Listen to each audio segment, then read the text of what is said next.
Maniac Cop is the first of the Maniac Cop movie series. Now, I didn't really know what to expect, but this is an action slasher, which is a little bit different. It is about a man who should be dead, but now he's dressed up in his old police officer uniform, and he's killing people. Not like gangsters and bad people, but innocent people.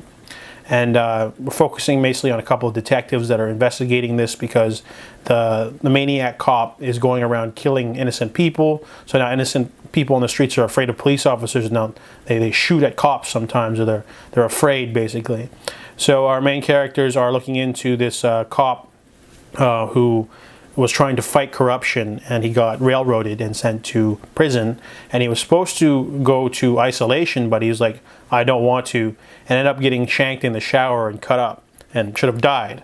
However, he did not die, and now he's like a supernatural being that just like with super strength and bulletproof and just starts like attacking everyone and anything and killing anyone investigating him.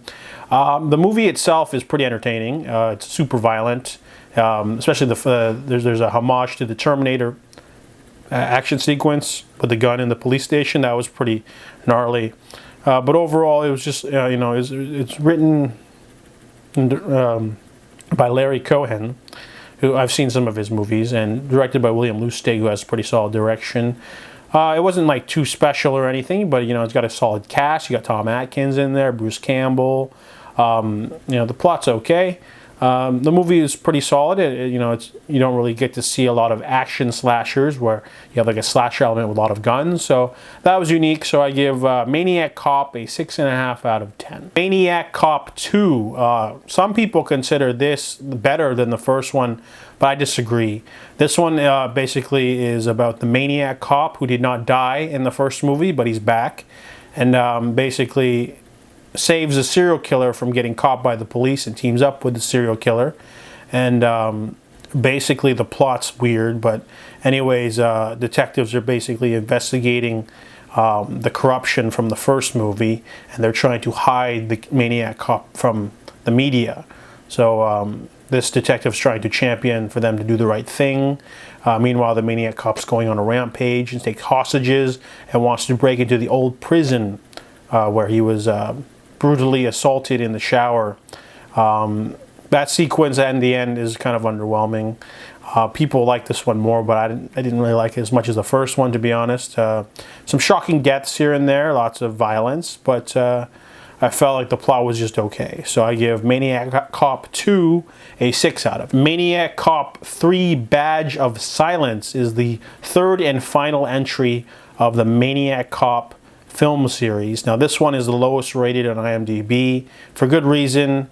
Basically, it's about a man who commits a voodoo ritual to bring back the Maniac Cop, and he shows up, and mainly our main character is this woman. She's a police officer who basically had to take over a hostage situation and shoot a criminal and the witness and the hostage because the hostage was in on it. However, the unscrupulous media edited that out to make her look like a trigger-happy monster.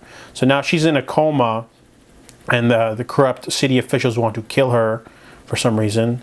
And basically, the Maniac Cop wants to save her for some reason. Don't know why. Oh yeah, because it's kind of going for like a Bride of Frankenstein kind of story, in which the Maniac Cop wants the voodoo ritual to be put on her so that he can have a mate, which is really dumb. The plot is really dumb. It could have been anything else. It could have been literally him going up against like the gang or something. Like maybe that woman, the female cop, she shot a guy who was like the brother of like a gang, and they're after her or something. Or they could have done anything else. Honestly, the plot was pretty dumb. You got the characters from Maniac Cop 2 trying to stop him. Very underwhelming this time, to be honest. Some interesting kills here and there, but the story's definitely reaching. You can tell. So I give Maniac Cop 3 a 4 out of 10.